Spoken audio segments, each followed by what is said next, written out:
Good afternoon viewers, morning রিটসের পক্ষ থেকে আমি মোহাম্মদ আমিরুল ইসলাম আপনাদেরকে জানাচ্ছি সাদর আমন্ত্রণ। আজকের অনুষ্ঠানটি আপনাদের কাছে নিয়ে আসা হয়েছে মর্নিং রিটসের মাধ্যমে এবং বায়েজিদ স্টিলের সৌজন্যে। আজ 14 অক্টোবর বিশ্ব মান দিবস। নির্মাণ কাজে মান নিয়ে কথা বলার জন্য আজকে আমাদের মাঝে অতিথি হিসেবে উপস্থিত হয়েছেন প্রফেশনাল ইঞ্জিনিয়ার এবং professional planner Ali Ashraf sir. তিনি বিভাগীয় প্রধান পুরকৌশল বিভাগ সাউদার্ন ইউনিভার্সিটি বাংলাদেশ এবং সাবেক সভাপতি institution of engineers Bangladesh Chittagong chapter এবং সাবেক সভাপতি Bangladesh institute of planners Chattogram chapter. আসসালামু আলাইকুম। ওয়ালাইকুম আসসালাম স্যার, আপনাকে আসার জন্য অনেক ধন্যবাদ। আপনাদেরও ধন্যবাদ। এছাড়াও আমাদের মাঝে উপস্থিত আছেন চট্টগ্রামের স্বনামধন্য রিয়েল এস্টেট ব্যবসায়ী, CEO and managing director of CPDL engineer Iftekhar Hossain ভাই। ওয়ালাইকুম আসসালাম, আপনাকে আসার জন্য ধন্যবাদ। প্রথমে আমরা যাচ্ছি আলী আশরাফ স্যারের কাছে। স্যার, আজ 14 অক্টোবর বিশ্ব মান দিবস। স্যার, আপনার কাছে আমাদের প্রথম প্রশ্ন, এই মান বা স্ট্যান্ডার্ড জিনিসটা কি, বা এটা বলতে আমরা কি বুঝি, এবং বাংলাদেশের প্রেক্ষিতে নির্মাণ কাজে এই মান দণ্ড বা স্ট্যান্ডার্ডের ব্যবহার প্রথমে কিভাবে শুরু হয়, এটার স্টোরিটা আমাদেরকে একটু জানাবেন। চমৎকার প্রশ্ন, আপনাকে ধন্যবাদ। আসলে এই মানের ক্ষেত্রে আমরা বোধহয় একটু নবীন। আমাদের আশেপাশে যারা আছে অন্যান্য দেশগুলো, তারা বেশ আগে থেকেই এই ব্যাপারে কাজ করেছে, আমরা একটু পরে। আমাদের দুটো সিস্টেম আছে, একটা হচ্ছে বাংলাদেশ স্ট্যান্ডার্ড টেস্টিং ইনস্টিটিউট, তারা খাদ্য বা এই বিষয় নিয়ে মান নিয়ে কাজ করেন। আর একটা আছে আমাদের, যেটাকে আমাদের কনস্ট্রাকশনের সঙ্গে যেটার কথা আপনি উল্লেখ করেছেন, সেটা হচ্ছে বাংলাদেশ ন্যাশনাল বিল্ডিং কোড। সেটা আমরা কনস্ট্রাকশনের মান নিয়ে, স্পেসিফিকেশন নিয়ে, স্ট্যান্ডার্ড নিয়ে কথাবার্তা বলি ওটাতে। এবং সেটি আসলে শুরু হয়েছে খুব বেশি দিন আগে না। যেমন 1993 সনে প্রথম বাংলাদেশ ন্যাশনাল বিল্ডিং কোডের ড্রাফট তৈরি করা হয় এবং সেই ড্রাফটটা ইফেক্টিভ করতে গিয়ে আমাদের সময় লেগেছে 2006 পর্যন্ত। এটা তৈরি হওয়ার পরে, কারণ আমাদের অ্যাক্টের মধ্যে, আমাদের যে বিল্ডিং কনস্ট্রাকশন অ্যাক্টটা আছে 1952, এটার মধ্যে লিগ্যাল বাইন্ডিং দেওয়ার ক্ষমতাটা ছিল না। পরে সেটাকে 2006 সেটা মডিফিকেশন করা হয়। মডিফিকেশন করার পরে 2006 আমাদের এই 1993 যে ন্যাশনাল বিল্ডিং কোড, সেটাকে অফিসিয়ালি গ্যাজেট নোটিফিকেশনের মাধ্যমে সেটাকে প্রকাশ করা হয়। তখন থেকে ওটাকে আমরা চিনি বিএনবিসি 2006 নামে। বাংলাদেশে এখন যে ডেভেলপমেন্ট ওয়ার্কগুলি হচ্ছে, কনস্ট্রাকশন ওয়ার্কগুলি হচ্ছে, সেটি নীতিগতভাবে বিএনবিসি 2006 ফলো করে হওয়ার কথা। তবে আমরা সবসময় যে নীতি মানি না, সেটার প্রমাণ হয়তো আপনার আশেপাশে সবসময় দেখছেন যে রুলস আমরা ফলো করতেছি না, কিন্তু রুলসটা আছে। এবং আরেকটু যদি যোগ করে এর সঙ্গে, এই বিএনবিসি 2006টা বেসিক্যালি যখন করা হয়, এটার প্রায় সব মানদণ্ডগুলো আমেরিকান কোডগুলিকে ফলো করা হয়েছে, যেমন এসটিএম, এসিআই, এসব জিনিসগুলো প্রায় মোরলেস ওখানে আছে। সামান্য মুষ্টিমেয় কিছু ক্ষেত্র আছে যেখানে আমাদের নিজস্ব কিছু রিসার্চ যেখানে ছিল, সেগুলি আমাদের তথ্য যোগ হয়েছে। যেমন এর মধ্যে বলা চলে আর্থকোয়েক জোনিং, সেটা আমাদের ইনফরমেশন। বেশিরভাগ ক্ষেত্রেই সব এসিআই, এসটিএম, আস্টো, এসব জিনিসগুলো থেকে তথ্যটা নেওয়া হয়েছে। এখন সেটাকে রিভাইজ করার কাজটা চলতেছে এবং আমরা প্রতি বছরে শুনি একটা রিভাইজড ন্যাশনাল বিল্ডিং কোড আসবে। শোনা যাচ্ছে বিএনবিসি 2017 আসবে, কিন্তু এখনও পর্যন্ত সেটা ইফেক্টিভ হয়নি। এখনও পর্যন্ত অফিসিয়ালি লিগ্যাল বাইন্ডিং হিসাবে, লিগ্যাল ডকুমেন্ট হিসাবে যেটা ব্যবহার হচ্ছে, সেটা হচ্ছে বিএনবিসি 2006। তো স্যার, আমাদের এই কোডটা যেটা আমরা বুঝলাম, এটা তো 1993 সালে করা মেনলি, যদিও এটা 2006 সালে গ্যাজেটেড হয়েছে। তো এত আগের করা কোড, এটাতে কি আমাদের ইন্ডাস্ট্রি ওয়াইড সব স্পেসিফিকেশনগুলো দেওয়া আছে, মনে করেন ডিজাইন, কনস্ট্রাকশন এবং টেস্টিং, বা এটা অনুসারে আমরা যখন ডিজাইন করতে যাই এটা আমরা সফটওয়্যারে পাই কিনা? বেসিক্যালি এখানে প্রায় সব জিনিসগুলোই আছে। আমাদের এখন যেটা করতে হবে সেটা হচ্ছে ফাইন টিউনিং। মেজর যে জিনিসগুলো, সেখানে তো খুব একটা পরিবর্তন তো হয়নি, তো সেই জন্য খুব একটা সমস্যা হওয়ার কথা না। তবে আপনি যে কথাটা বলছেন ওর মধ্যে, যে সফটওয়্যার বা যে ডিজাইনের ক্ষেত্রে এটা সমস্যা হচ্ছে কিনা, হ্যাঁ, ডিজাইনের ক্ষেত্রে যে সফটওয়্যারগুলো আমরা ব্যবহার করি, যেমন ইট্যাব বা স্ট্যাট প্রো, এগুলো তো বাংলাদেশ হয়নি, অন্য কেউ করেছে। সেখানে এরা এসিআই ফলো করেছে বা অন্যান্য কোডগুলি ফলো করেছে। আমরা সেখানে এসিআইটাই ব্যবহার করা হয়। এবং শুধু কিছু কিছু ক্ষেত্রে, যেমন আমাদের আর্থকোয়েক জোনিং কোড যেটা আছে, আমরা যেমন চট্টগ্রামের বেলায় সেটা হবে 0.15, আমরা সেটা ওখানে বসাতে পারি।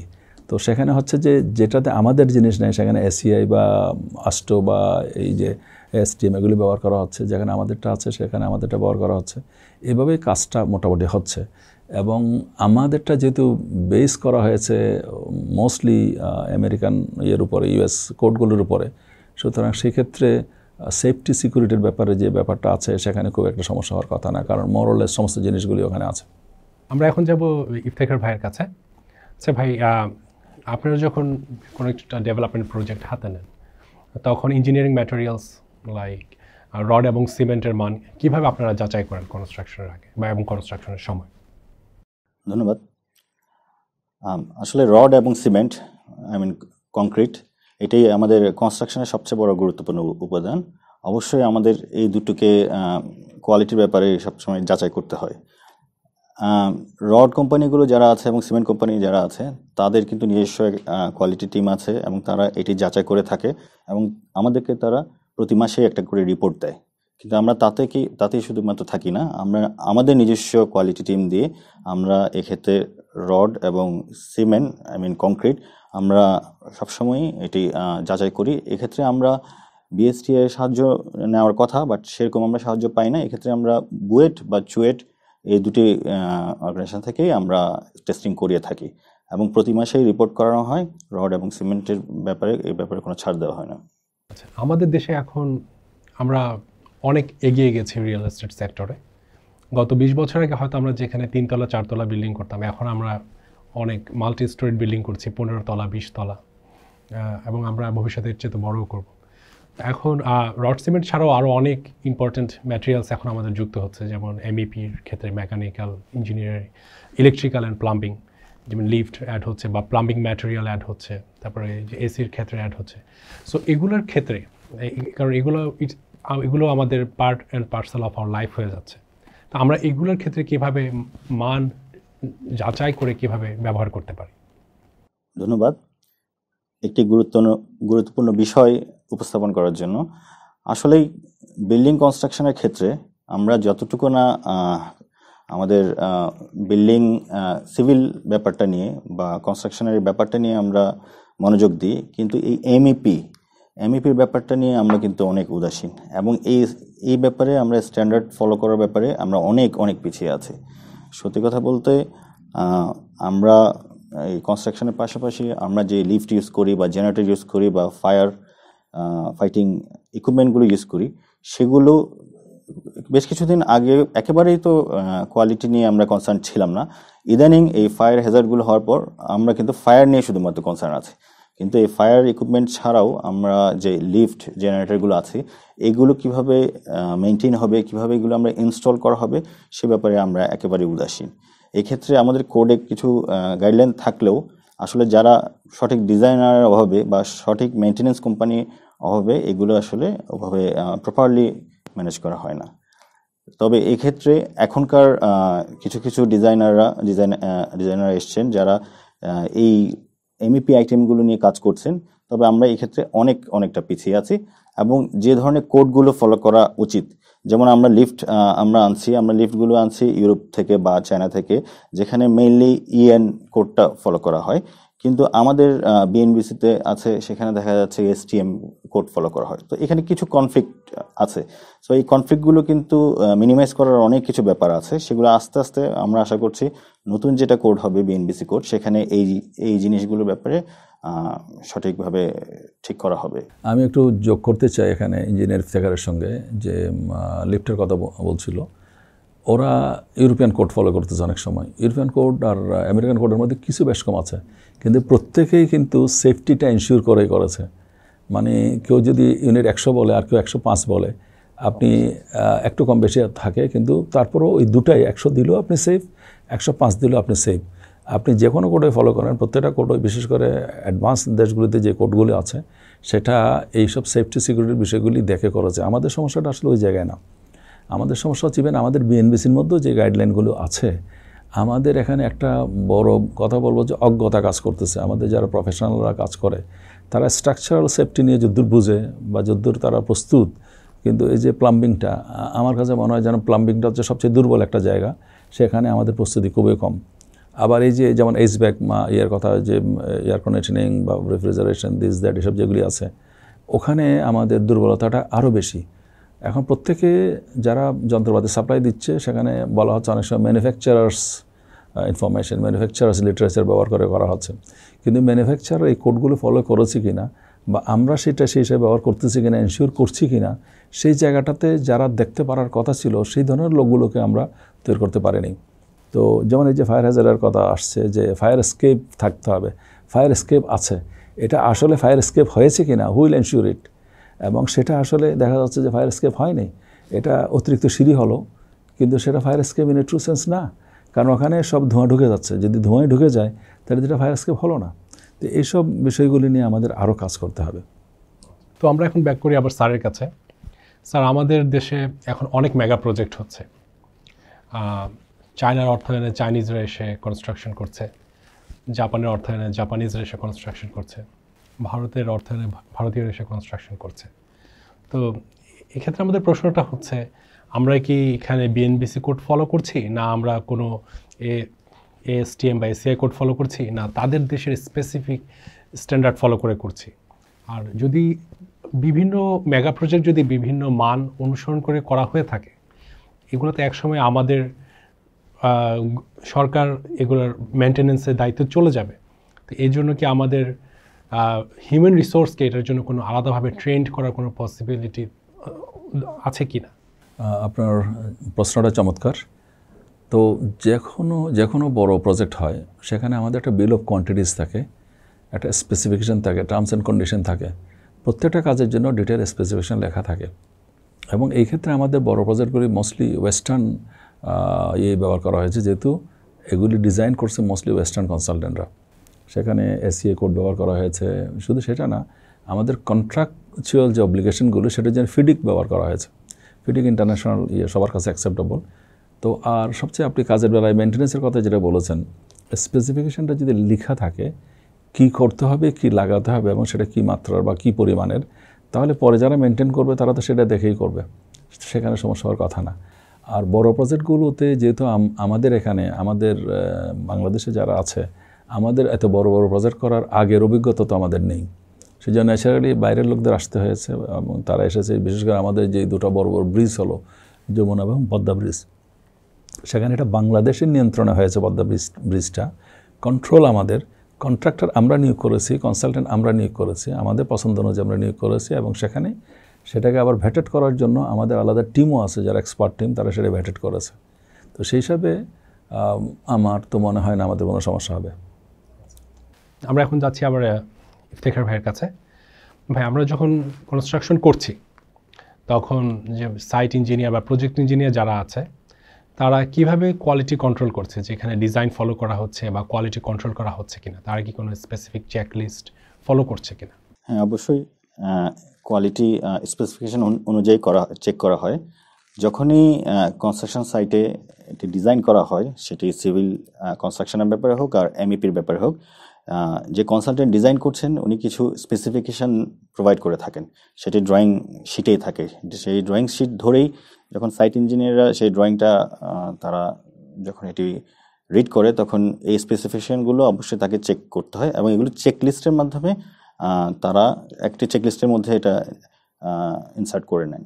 এবং যখন রেগুলার কাজ হতে থাকে তখন এই চেকলিস্টটা ধরে তারা অবশ্যই এই স্পেসিফিকেশনটা বা এই মানটা বজায় রাখা হচ্ছে কিনা সেটি তারা চেক করে থাকেন। এবং চেকলিস্ট এছাড়াও দেখা যায় যে বিভিন্ন সাইটে কোয়ালিটি অ্যাসুরেন্স টিম আছে, তাদেরও একটা চেকলিস্ট থাকে। তারাও কিন্তু এই ডিজাইনটি সাইট ইঞ্জিনিয়াররা সঠিকভাবে করছেন কিনা তারাও কিন্তু এটি মনিটর করেন।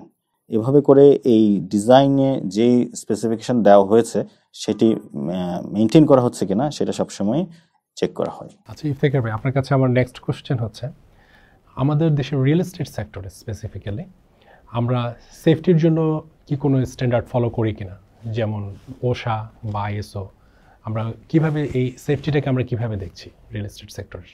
ধন্যবাদ। আসলে রিয়েল এস্টেট সেক্টরের মেইন জিনিস কনস্ট্রাকশন। আপনি যদি কনস্ট্রাকশন ইন্ডাস্ট্রি কথা বলেন, সেক্ষেত্রে কনস্ট্রাকশন ইন্ডাস্ট্রিতে কিন্তু অনেকগুলো স্ট্যান্ডার্ড ফলো করা হয়, বাট দুর্ভাগ্যবশত আমাদের রিয়েল এস্টেট সেক্টরে আমরা এই স্ট্যান্ডার্ডগুলো খুবই কম ফলো করি। আমরা আসলে যেটি ফলো করি রিয়েল এস্টেট সেক্টরে, মেইনলি আমরা আইএসও ফলো করি। এই আইএসওটা আসলে কোয়ালিটি কন্ট্রোলের ব্যাপার না, এটি একটি ডকুমেন্টস চেকলিস্ট। এই আইএসওর মাধ্যমে আমরা আমাদের কোয়ালিটির যে ডকুমেন্টগুলো করা হয় বা চেকলিস্টগুলো করা হয় সেগুলো আমরা ফলো করে থাকি। কিন্তু সেফটির ব্যাপারে যে স্ট্যান্ডার্ডগুলো আছে সেক্ষেত্রে আমরা অনেক দূর পিছিয়ে আছি। যে ওশার কথা বলছেন বা আরও কিছু সেফটি স্পেসিফিকেশন আছে, সেক্ষেত্রে আসলে আমরা অনেক দূর পিছিয়ে আছি। এবং এক্ষেত্রে আমরা হয়তো বা সবাই মনে করি যে হেলমেট পরা বা গামবুট পরা, সেফটি শু পরা এটাই হচ্ছে আমাদের সেফটি, মানে সেফটি আমরা ফলো করছি। সেক্ষেত্রে কিন্তু আমি মনে করি এক্ষেত্রে আরো অনেক কিছু ব্যাপার আছে। একটি কন্ট্রাক্টর বা যারা ফোরম্যান আছে বা যারা কাজ করছেন, মেশনার যারা আছেন, তাদের সেফটিটা কিভাবে মেনটেন করা হবে, এগুলো কিন্তু প্রতিটি পয়েন্টে আমাদের কিন্তু বিএনবিসিতেও কিন্তু বলা আছে। কিন্তু সেক্ষেত্রে আমরা এই ব্যাপারে আমাদের বিশেষ করে সাইটে এবং আমাদের ইন্ডাস্ট্রির যারা ইঞ্জিনিয়াররা আছেন বা যারা এগুলো মেনটেন করছেন, তারা কিন্তু অনেক পিছিয়ে আছে বলে আমি মনে করি। এক্ষেত্রে আস্তে আস্তে ইমপ্রুভমেন্ট হচ্ছে। আমরা কিন্তু এই সেফটির ব্যাপারটা নিয়ে আমরা কিন্তু অনেকগুলো ট্রেনিং অ্যারেঞ্জ করছি এবং রিহ্যাব থেকেও কিন্তু এই ধরনের একটা ইনস্টিটিউটও করা হয়েছে, তাদেরকে ট্রেনিং দেওয়া হচ্ছে। কিন্তু আমি মনে করি ইন্টারন্যাশনাল স্ট্যান্ডার্ড কনস্ট্রাকশনের ক্ষেত্রে আমাদের রিয়েল এস্টেট সেক্টর অনেক দূর পিছিয়ে আছে। তবে যেহেতু এখন বাংলাদেশে বেশ কিছু কনস্ট্রাকশন হচ্ছে, আমরা কিছু মাল্টিনেশনাল কোম্পানিগুলোর কনস্ট্রাকশনগুলো দেখছি, তারা কিভাবে কাজ করছে। চাইনিজ কোম্পানিরা এসছেন, ইউরোপিয়ানরা এসছেন, জাপানিরা কাজ করছেন। তাদের এগুলোতে দেখে কিন্তু আমরা বেশ কিছু এই সেফটি ব্যাপারগুলো নিয়ে আমরা অনেক কনসার্ন হয়েছে এবং আশা করি খুব শীঘ্রই আমাদের রেল সেক্টরটা ইন্টারন্যাশনাল স্ট্যান্ডার্ড অনুযায়ী কনস্ট্রাকশন করবে। এখানে একটু আমি একটা কথা যোগ করতে চাই। এটা হচ্ছে আমাদের সবচেয়ে উইকেস্ট জায়গাটা। এখানে সেফটি দুটোভাবে দেখতে হবে, safety in design, safety in construction. Design করার সময় কিন্তু কিছু সেফটি প্রভিশন রাখতে হয়। আমি যদি আমার ডিজাইনটাতে সেফটি প্রভিশনটা না রেখে থাকি, যেমন আমি উদাহরণটা এভাবে দিই, আমি একটা পিচ রুফের ছাদ করলাম, তো সেই ছাদের মধ্যে এরকম হুক রাখার প্রভিশন থাকতে হয়। আমি যখন পরে মেনটেন্স করার যে উঠবো, যাতে আমাকে ওটার সঙ্গে অ্যাঙ্করিং করা যায়, আমি যাতে গড়ে পরে না যাই। তো আমরা তো সেটা করতেছি না। তাহলে ওখানে ছাদে উঠতে গিয়ে কেউ কাজ করতেছে, পরে রং দিতে উঠলো কিংবা ছাদে রিপেয়ার করতে উঠলো, এরকম প্রায় ফ্যাটালিটিসের রিপোর্ট আমরা পেপারে পাই, মানুষ মারা যাচ্ছে। তাহলে এটা হচ্ছে যে সেফটি প্রভিশন ইন ডিজাইন, মানে আমার ডিজাইনটাতে আমি এই প্রভিশনটা রাখি নেই। আরেকটা হচ্ছে সেফটি ইন কনস্ট্রাকশন করার সময় যে সেফটি। চট্টগ্রামে যদি উদাহরণ দিতে হয়, আমাদের যে বহদ্দারের যে ফ্লাইওভারটা হলো, সেখানে সেফটি ইন কনস্ট্রাকশন সেটা টোটালি ওভাররুল করা হয়েছে, ফলো করা হয়নি, যার ফলে গার্ডারটা পরে গিয়ে মানুষ মারা গিয়েছিল। ঠিক পাশাপাশি কিছুদিন আগে ম্যাক্স যে চট্টগ্রামের যে ফ্লাইওভারটা করলো, সেখানে আপনি যে খেয়াল করেন দেখবেন যে প্রচুর সেফটি প্রভিশন তারা ওখানে ব্যবহার করেছে এবং লোকজন যারা উপরে কাজ করতেছে তাদের কোমরের সঙ্গে বেল্ট লাগানো এবং সেটা অ্যাঙ্কর করা। তার মানে উপর থেকে কেউ পরে যাবে সে সম্ভাবনা ছিল না। তো এই বিষয়গুলি নিয়ে আমরা খুবই উদাসীন। ইঞ্জিনিয়ার ইফতেখার যথার্থই বলেছে, আমরা অত্যন্ত উদাসীন এবং সেখানে আমাদের প্রচুর অজ্ঞতাও আছে। সেটা এখানে আমাদের এইসব ক্ষেত্রগুলিতে যদি স্পেশালাইজ ট্রেনিং দেওয়া হয় এবং যারা ইঞ্জিনিয়ার তাদের জন্য সিপিডি, কন্টিনিউইং প্রফেশনাল ডেভেলপমেন্টের নামে যদি এগুলো ঢোকানো হয়, তাহলে আমাদের দেশের অবস্থার আরও ইমপ্রুভমেন্ট হবে বলে আমাদের ধারণা। স্যার, আমি আসলে এই সেফটি ব্যাপারটা নিয়ে আপনার কাছে আবার আসছিলাম। যেমন আপনার আগের আনসারে অলরেডি আমাদের রোড কনস্ট্রাকশনের সেফটির ব্যাপারটা চলে এসেছে। তো আমাদের দেশে এখন অনেক ইন্ডাস্ট্রিয়াল কনস্ট্রাকশনও হয়, অনেক হেভি ইন্ডাস্ট্রি হচ্ছে, অনেক গার্মেন্টস হচ্ছে। ওগুলোর ক্ষেত্রে আমরা কী ধরনের সেফটি ফলো করছি? আপনি যে প্রশ্নটা করেছেন সেটি গুরুত্বপূর্ণ একটি প্রশ্ন, যে ইন্ডাস্ট্রির ব্যাপারে আমরা কতটুকু সচেতন বা সেফটির ব্যাপারে কতটুকু কনসার্নড আমরা। আসলে খুব বেশি দিন আগে না, আমরা ইন্ডাস্ট্রির ব্যাপারে, বিশেষ করে আমাদের গার্মেন্টস ইন্ডাস্ট্রিগুলো, ওরকম আমরা সেফটির ব্যাপারে আমরা কখনো কনসার্ন ছিলাম না। কিন্তু যখন অ্যাকর্ড অ্যালায়েন্স আসলো এবং এরা গার্মেন্টসগুলিকে কমপ্লায়েন্সের জন্য চেক করা শুরু করলো, তখন আপনি দেখবেন যে চট্টগ্রাম শহরের আগ্রাবাদ এলাকায় বিল্ডিংয়ের বাইরের দিকে লোহার সিঁড়ি নেমেছে। অর্থাৎ কিছু কিছু জিনিস তারা প্রভিশন করা শুরু করেছে যেগুলি আগে ছিল না। ইপিজেডের মতো জায়গায় দেখা গেল যে আপনার আগে ছিল না, এখন স্মোক ডিটেক্টর লাগানো হয়েছে। মানে কিছু কিছু জিনিস তারা করেছে, কিন্তু যা করার কথা ছিল সেভাবে হয়নি। মানে আমাদের পুরো দেশ লেভেলে বা সিটি লেভেলে আর অনেক কিছু করার ব্যাপার আছে। যেমন এই যে ফায়ারের কথা বললাম, আপনি যে রিয়াজউদ্দিন বাজার এলাকায় ঢুকেন, 8,000-এর মতো দোকান আছে সেখানে, এবং গলিগুলি এমন যে ওখানে জীবনও কোনো ফায়ার ব্রিগেড গাড়ি ঢুকতে পারবে না, অ্যাম্বুলেন্সে ঢুকতে পারবে না। 3 ফিট চওড়া একটা গলি, সেই গলিটা প্রায় 1 মাইল লম্বা হবে।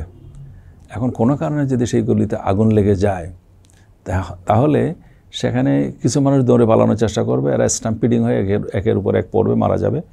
আর সাফোকেশনে ধোঁয়া এত হবে ভিতরে, যদি বের হওয়ার কোনো পথ নেই, কত শত মানুষ যে মারা যাবে কল্পনাই করা যাবে না। যেমন ইয়েতে যে ঢাকাতে গাজীপুরের যে ইয়েটা হলো, রানা প্লাজার যে ঘটনা, সেখানে 1,000-এর উপরে মানুষ মারা গেছে। বাইরে ঘূর্ণিঝড় জলোচ্ছ্বাস হলে 4 জন মারা যায়, আর আমাদের এখানে একটা গার্মেন্টস ফ্যাক্টরিতে 1000-এর উপরে 1038 মানুষ মারা গেছে।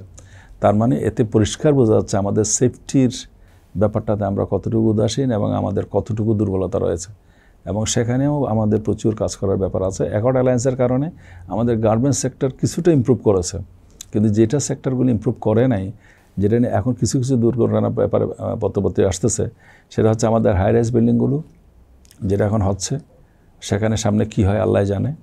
তারপরে হচ্ছে আমাদের যে কমার্শিয়াল মল টাইপের যেসব স্ট্রাকচারগুলি আছে, খুব সুন্দর দেখতে, সুন্দর সব বানানো হচ্ছে, কিন্তু সেখানে সেফটির প্রভিশনটা কী, সেখানে যদি দুর্ঘটনা ঘটে কতজন মানুষ মারা যাবে। তো এর দিন যে এগুলি বেঁচে আছে বা মানুষ কম মারা যাচ্ছে, সেটা আমি বলবো ইনশাল্লাহর জোরে, মানে আল্লাহ বাঁচিয়ে রেখেছে, নর্মালি বেঁচে থাকার কথা না। তো ইফতেখার ভাইয়ের কাছে আমার শেষ প্রশ্ন। তো আমরা আলোচনার মধ্যে বুঝতে পারলাম যে আমাদের এখনও অনেক জায়গায় উন্নতি করতে হবে। তো আমরা এই প্রশ্নটা দিয়ে শেষ করতে চাই যে এখন যেভাবে মান নিয়ন্ত্রণ করা হচ্ছে আমাদের নির্মাণ কাজ real estate point of view থেকে, আপনি কি এটাতে সন্তুষ্ট, বা আমরা ইমিডিয়েটলি যদি কোনো ইমপ্রুভমেন্ট করতে চাই কোথায় কোথায় করতে পারি? আমি আগেই বলেছি এই ব্যাপারে আসলে আমি খুব একটা সন্তুষ্ট নই, কিন্তু ইমপ্রুভমেন্টের অনেক অনেক সুযোগ আমাদের আছে। এটাই মাত্র শুরু হয়েছে। রিয়েল এস্টেট সেক্টর অবশ্যই সেফটিটা একটা মেইন কনসার্ন হওয়া উচিত, এবং এক্ষেত্রে আমরা প্রজেক্ট যেভাবে হ্যান্ড ওভার করছি বা প্রজেক্টের কোয়ালিটি, ম্যাটেরিয়াল কোয়ালিটি নিয়ে আমরা যতটুকু কনসার্ন, সেফটির ব্যাপারে আমরা কিন্তু অনেক পিছিয়ে আছি। তবে সুখের ব্যাপার আমি বলতে পারি এই ব্যাপারে এখনকার আমাদের ইঞ্জিনিয়াররা বা আমাদের ডিজাইনাররা আমরা বেশ কনসার্ন হয়েছি, এবং সেফটির ক্ষেত্রে আস্তে আস্তে ইভেন এই যে সেফটির বিভিন্ন ইন্ডাস্ট্রিয়াল সাইটে যেরকম সেফটির জন্য একটা আলাদা ডিপার্টমেন্ট থাকে, রিয়েল এস্টেট সেক্টরে কিন্তু আমরা সেফটির ব্যাপারে একটা এই ধরনের ডিপার্টমেন্ট বা এই ধরনের পার্সন আমরা নিয়োগ দিচ্ছি, যারা বিভিন্ন সাইটে গিয়ে সেফটিগুলো চেক করে। আপনি আমাকে আগে বলেছিলেন যে ওশার কথা, ওশা হয়তো আমরা ফলো করছি না, কিন্তু ওখান থেকে কিছু কিছু কিছু আমরা পয়েন্ট আমরা এই সেফটির ব্যাপারে আমরা ফলো করার চেষ্টা করছি।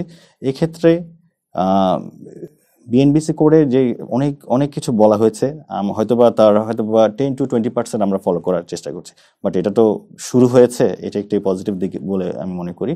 এবং সবচেয়ে বেশি যেটি দরকার আমি মনে করি অ্যাওয়ারনেসটা গ্রো করা। এই অ্যাওয়ারনেসটা শুধুমাত্র আমরা যারা ওনার আছি বা ইঞ্জিনিয়ার আছে তারা না, যারা ডিজাইনার আছে শুধু তারা না, এটি সাইট ইঞ্জিনিয়ার থেকে শুরু করে আমাদের যারা লেবাররা আছে, যারা সাইটে কাজ করছে, সবার মধ্যে এই অ্যাওয়ারনেসটা গ্রো করা দরকার। এই জন্য আসলে যেটি করা উচিত বলে আমি মনে করি, প্রত্যেকটি সাইটে, যেটি ইন্ডাস্ট্রিয়াল ফ্যাক্টরিতে বা ইন্ডাস্ট্রিয়াল ক্ষেত্রে করা হয়, হয়তোবা এই সেফটি কনসার্ন নিয়ে বিভিন্ন ইভেন্ট হতে পারে, বিভিন্ন ইভেন্ট করা যেতে পারে। ইভেন্ট শুরুতে প্রতিদিন কাজ শুরুর আগে তাদেরকে নিয়ে একটি স্ট্যান্ডিং মিটিং করা যেতে পারে, যে মিটিংগুলো করার মাধ্যমে তারা প্রতিদিনই তাদের মধ্যে কনসার্ন থাকতে হবে যে সেফটির জন্য তারা কি কি করতে পারে বা কি কি করা উচিত।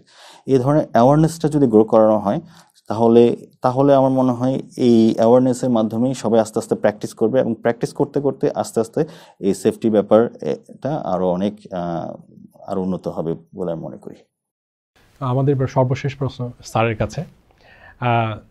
স্যার, আমি ইফতেখার ভাইয়েরকে যে প্রশ্নটা করা হয়েছে ওইটার সূত্র ধরেই বলছি যে আমাদের হেভি কনস্ট্রাকশন, যেমন রোড কনস্ট্রাকশন বা ইন্ডাস্ট্রিয়াল কনস্ট্রাকশনে যে ধরনের এখন মান নিয়ন্ত্রণ করা হচ্ছে, তাতে আপনি কতটুকু সন্তুষ্ট, বা আমরা আরও কোথায় কোথায় ইমপ্রুভমেন্ট করতে পারি? আমাদের সামনে আরও অনেক ম্যাসিভ এবং ইনভেস্টমেন্ট আসছে, আরও অনেক বড় মেগা প্রজেক্ট আসছে, সেগুলোতে আমরা কীভাবে অ্যাপ্রোচ করতে পারি এই ওভারঅল স্ট্যান্ডার্ড নিয়ে? আপনার প্রশ্নটা বেশ ট্রিকি, তারপরও আমি খুব এনজয় করতেছি এই প্রশ্নের উত্তর দিতে গিয়ে। আমি বলবো যে আমি একাধারে সন্তুষ্ট এবং অসন্তুষ্ট। সন্তুষ্ট কেন? কারণ আমার তো বয়স হয়েছে। আমরা যখন ইঞ্জিনিয়ারিং পাশ করি তখন একটা বিল্ডিংয়ের চারপাশে বাঁশের জঞ্জাল থাকতো, সব 10 তলা হলেও বাঁশের বিরাট একটা দুর্গ, এবং সেখানে লোকজন হেঁটে হেঁটে কাজ করতেছে, সেফটির কোনো ব্যাপার নাই, এবং যে উপরে ছাদের উপরে যে পাম্প করে কংক্রিট উঠানো যাবে এগুলো লোকে জানতো না। এখন আমরা সেই জায়গা থেকে অনেক দূরে গিয়েছি। আমাদের রাস্তাঘাটে অটোমেটিক বিটুমিন পেভমেন্ট যারা লে করতেছে, মেশিন আছে করতেছে, এবং ছাদের উপরে আগে আপনার দিয়ে ওই যে ক্রেন দিয়ে ছাদে কাজ হচ্ছে, সেটা চোখে পড়তো না। এখন প্রায় বড় বড় বিল্ডিংগুলির মধ্যে দেখা যাবে উপরে একটা ক্রেনের মাথা দেখা যাচ্ছে। কংক্রিট পাম্প দিয়ে পাম্প করা যাচ্ছে, সেটা আগে ছিল না, ম্যানুয়ালি করা হতো, কোয়ালিটি কন্ট্রোল অনেক ডিফিকাল্ট ছিল। এখন ব্যাচিং প্ল্যান হয়ে গেছে প্রচুর, এখন যে কংক্রিটটা ছাদে ব্যবহার করা হচ্ছে সেটা আগের চেয়ে অনেক বেশি ভালো কোয়ালিটির দিক থেকে। তার মানে আমরা আগের অবস্থান থেকে অনেক ইমপ্রুভ করেছি, কিন্তু there is no place for complacence, যে আমাদের সন্তুষ্ট হওয়ার জায়গা নেই। আমরা যেটাতে এগিয়েছি আগের চাইতে, সেটা আবার ওয়েস্টের তুলনায় বা আমাদের ইস্টে সিঙ্গাপুরের তুলনায় আবার 100% পিছনে। তাইলে আমরা এগিয়েছি আমাদের আগের অবস্থানের চাইতে, কিন্তু এখনও আমাদের অনেক কিছু করার বাকি আছে, যেটা করলে আমরা আরও ইমপ্রুভ করতে পারবো। তবে আমরা আগাচ্ছি। এবং আরেকটা বড় লাভ আমাদের হবে এখানে, সেটা হচ্ছে যে আমাদের বড় বড় মেগা প্রজেক্টগুলোতে যারা কাজ করতেছে, বাইরের লোক বাদে আমাদের দেশের প্রচুর লোক কাজ করতেছে। এরা কাজ করতে গিয়ে ইন্টারন্যাশনাল স্ট্যান্ডার্ড অনুযায়ী কাজ করতে এরা দেখেছে, এবং সেটা দেখতে গিয়ে তারা কিছু জিনিস তাদের অজান্তে শিখে ফেলতেছে। এবং এই লোকগুলি আমার আশাটা ওখানেই, এই লোকগুলি যখন আমাদের প্রজেক্টগুলিতে কাজ করতে আসবে, তারা তাদের সঙ্গে তাদের এক্সপিরিয়েন্সটা তো ওখানে ফেলে আসবে না, ওটা সাথে নিয়ে আসবে। সাথে নিয়ে আসলে আমাদের এখানে আমরা ওটার কাছ থেকে ওখান থেকে কিছুটা বেনিফিট পাওয়ার আশা করতে পারি। এবং আমরা আগাচ্ছি, তবে যদ্দূর এগিয়েছি এটা যথেষ্ট না, আমাদের আরও অনেক আগাতে হবে। এবং ইঞ্জিনিয়ার ইফতেখার যেটা বলেছে, অ্যাওয়ারনেস ক্রিয়েট করতে হবে। সেটা হচ্ছে যে এখানে কিছু কিছু কনস্ট্রাকশন কোম্পানি বা রিয়েল এস্টেট কোম্পানি, তারা ওরকম মাঝে মধ্যে কন্টিনিউইং প্রফেশনাল ডেভেলপমেন্টের জন্য বাইরের থেকে এক্সপার্ট নিয়ে এসে সেফটির উপরে কথা বলে বা শোনাচ্ছে। যাদের ইঞ্জিনিয়ারিং বা সুপারভিশনের যেসব স্টাফরা আছে, তাদের সবাইকে জড়ো করে কিছু না কিছু বলছে। এই কাজটা আমাদের কন্টিনিউ করতে হবে। এবং এখন তো ইন্টারনেটে সব জিনিস পাওয়া যায়, বাইরের দুনিয়ায় কীভাবে ডেভেলপমেন্ট ওয়ার্কটা হচ্ছে, কীভাবে তারা কনস্ট্রাকশনটা করতেছে, সেটার ভিডিও ক্লিপ দেখানো যেতে পারে। এবং সেখানে ওপেন ফোরাম আলোচনা করতে লাগিয়ে দেওয়া যেতে পারে। প্রত্যেক আলোচনা সমালোচনা করুক, এবং যারা এই কাজগুলি করে এসেছে বাইরে, তারা সেটা এক্সপ্লেন করুক এটা আসলে কী। এবং সেটা যেমন আমি রিসেন্টলি জাপান থেকে আসলাম, যে সেখানে দেখা গেল যে আমাদের এই যে আর্কিটেক্টরা বলে যে হিট আইল্যান্ড, ঘন ঘন বিল্ডিং বানাচ্ছে 20 তলা 20 তলা, মাঝখানে যে পকেটটা সেখানে খুব হিট জেনারেট করতেছে, এবং ওই এলাকাগুলির মধ্যে আশেপাশে যত টেম্পারেচার তার চেয়ে অনেক বেশি টেম্পারেচার হবে। এবং সেই বিল্ডিংগুলিকে যদি এয়ার কন্ডিশনিং ব্যবহার করতে হয়, সেটা এনার্জি এফিশিয়েন্ট হবে না, অনেক খরচ বেড়ে যাবে। তো ওখানে ওরা একটা পেইন্ট বের করেছে সেই পেইন্টটা যদি রাস্তার বিটুমিনের উপর একটা কোট দেওয়া হয়, সেখানে সার্টেন অ্যামাউন্ট অফ টেম্পারেচার কমে যাবে। তাহলে প্রযুক্তি অ্যাডভান্স করতেছে, আমাদের সেটাও নিয়ে আসতে হবে, নিয়ে এসে উন্নতি করব। অন্যরা যেখানে সমাধান করেছে, মানে জিনিসটা এরকম যে we are not going to invent wheels again, somebody has done the invention. What is our job? Our job is to carry those things over here in Bangladesh, and we will have to implement those things. ওইটাই ওরা যেটা করেছে তাদেরতে নিয়ে আসবো। আমরা চাকাটা আবিষ্কার করব না, চাকাটা এখানে এসে লাগিয়ে দেব, সেটাই আমাদের করতে হবে। এটাই আমার সাজেশন। সো ভিউয়ার্স, আমরা বুঝলাম যে স্ট্যান্ডার্ড বা মান ফলো করা আমাদের জন্য কেন জরুরি। যদি আমরা এটা ফলো না করি, আমরা in terms of safety, cost and efficiency সব দিকেই পিছিয়ে যাচ্ছে। আমাদের গেস্টদেরকে অনেক ধন্যবাদ, তারা আজকে অনেক কষ্ট করে আমাদের সময় নিয়ে আসার জন্য, এবং আমাদেরকে সময় দেওয়ার জন্য, এবং আমাদেরকে এই বিষয়ে জানানোর জন্য। আমি আপনাদেরকে ধন্যবাদ জানিয়ে আজকের অনুষ্ঠান এখানে শেষ করছি। ধন্যবাদ। আপনাকে অনেক ধন্যবাদ, এবং আমি বিশেষভাবে ধন্যবাদ দিতে চাই মর্নিং রিডস নিউজ পেপারকে এই ধরনের একটি অনুষ্ঠান আয়োজন করার জন্য, এবং আমাদেরকে এখানে ডাকার জন্য। এই মান বা স্ট্যান্ডার্ড ব্যাপারে আমরা যে অনেকটা অ্যাওয়ারনেসটা ক্রিয়েট করা যাচ্ছে, এই স্টেপটা নেওয়ার জন্য আপনাদেরকে বিশেষভাবে ধন্যবাদ দিচ্ছি। আপনাকে ধন্যবাদ, মর্নিং রিডসকে ধন্যবাদ আমাদের আমন্ত্রণ জানানোর জন্য, এবং চমৎকার একটা আলাপ আলোচনার উপলক্ষ সৃষ্টি করার জন্য সকলকে ধন্যবাদ।